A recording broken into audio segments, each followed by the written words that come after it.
Cinema థియేటర్ల బంద్పై వారం రోజులుగా డిప్యూటీ సీఎం పవన్ కళ్యాణ్, మంత్రి కందుల దుర్గేష్ సహా జనసేన నేతలు చేస్తున్న రాద్ధాంతం చివరకు వారినే అభాసుపాలు చేసింది.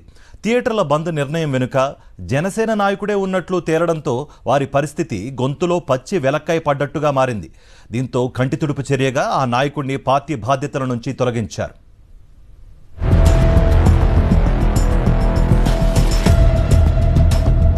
ఏపీలో థియేటర్ల బంద్ కుట్ర వెనుక జనసేన నేత ఉన్నాడని తేలిపోయింది. జనసేన నేత అత్తి సత్యనారాయణ బంద్ ప్రతిపాదన చేశాడు. దీంతో రాజమండ్రి సిటీ ఇన్ఛార్జిగా ఉన్న సత్యనారాయణ పార్టీ కార్యక్రమాలకు దూరంగా ఉండాలని జనసేన ఆదేశాలు జారీ చేసింది. జనసేన ప్రకటనతో అసలు నిజం తేలిపోయింది. సినీ పరిశ్రమకు సంబంధించిన సమస్యలపై నిర్మాతలు, డిస్ట్రిబ్యూటర్లు, ఎగ్జిబిటర్ల మధ్య కొంతకాలంగా చర్చలు జరుగుతూ ఉండగా డిప్యూటీ సీఎం పవన్, మంత్రి కందుల దుర్గేష్ జనసేన నేతలు రాద్ధాంతం మొదలుపెట్టారు. పవన్ సినిమా విడుదలను అడ్డుకోవడానికే జూన్ 1 నుంచి థియేటర్ల బంద్ అంటున్నారని, ఆ నలుగురు కుట్ర పన్నారంటూ ఆరోపణలు చేశారు.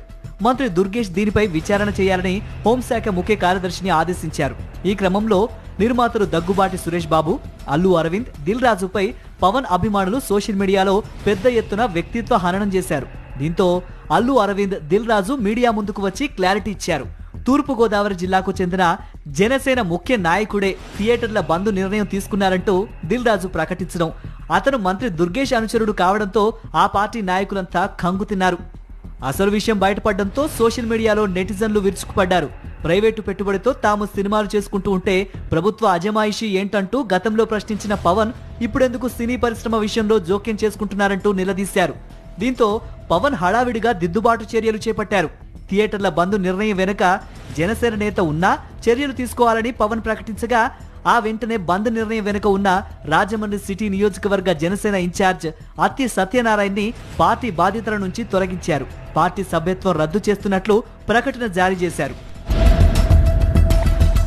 మరోవైపు డిప్యూటీ సీఎం పవన్ కళ్యాణ్ ఆదేశాలతో కాకినాడలో సినిమా థియేటర్లను తనిఖీ చేశారు అధికారులు.